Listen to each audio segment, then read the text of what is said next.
Food banks and other nonprofits who work to feed the hungry take no holiday this time of year.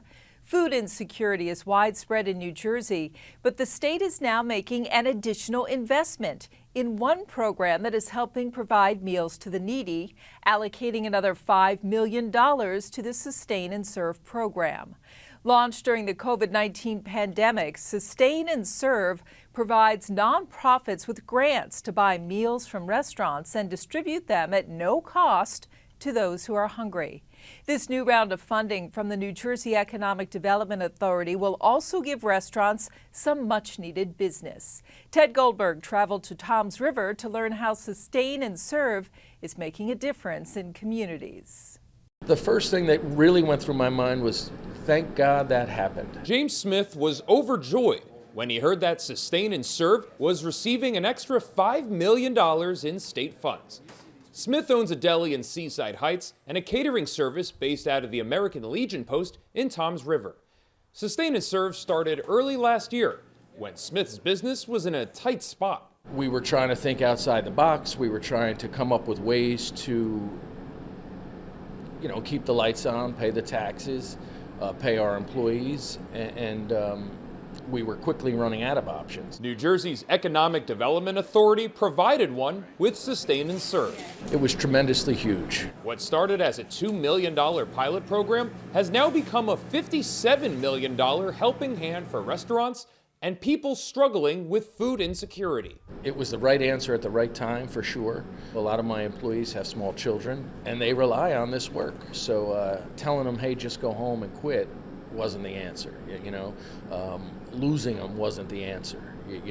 I wasn't really sure what Sustain and Serve would be when it came to us, but it was certainly a game changer. It was certainly a life changer, and it kept my people going very strong. Mark Blackwell leads the Jackson-based nonprofit A Need We Feed, which takes money from Sustain and Serve and buys meals for places like the American Legion and community centers. He says restaurants desperately need this program as they deal with obstacles like inflation and people working remotely. We definitely help keep them afloat, especially post-COVID when the restaurants couldn't open their doors. We were definitely keeping some restaurants open. A few reached out to us directly and thanked us that they would have had to close their doors if it wasn't for the grant. He also says the program has become a lifeline for people who don't know where their next meal is coming from. Demand has actually been increasing. We've received a lot more phone calls from a lot more organizations that learned about the grant. They learned about A Need We Feed, and they've reached out to us pretty regularly. So many people suffer from food insecurities, and they're right in our neighborhoods. They're veterans, they're young children, so it's not really a financial issue, and it certainly feels good when you're in a position to be able to feed people that really need it. We had a gap of several months in between the second round of the program and the third round. We were getting calls almost daily from our grantees saying, when is this going to happen again? Because they just, their hearts were breaking. They couldn't serve people who, the hunger didn't go away. Tara Colton serves as the Executive VP of Economic Security at the EDA.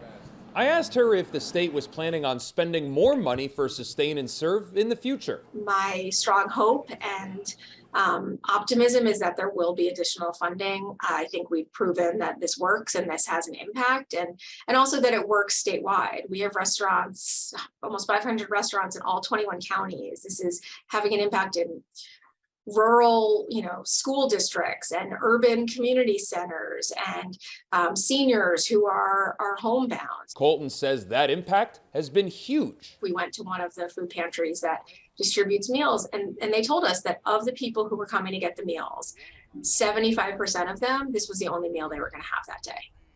So, and then that's half an hour after talking to the restaurant owner saying this is keeping my doors open. So I think that we have been maybe not surprised, but really moved by just how many residual effects that each dollar we spend has. The EDA estimates that the program has paid for 450,000 meals since February of last year, with more to come if payments continue from the state.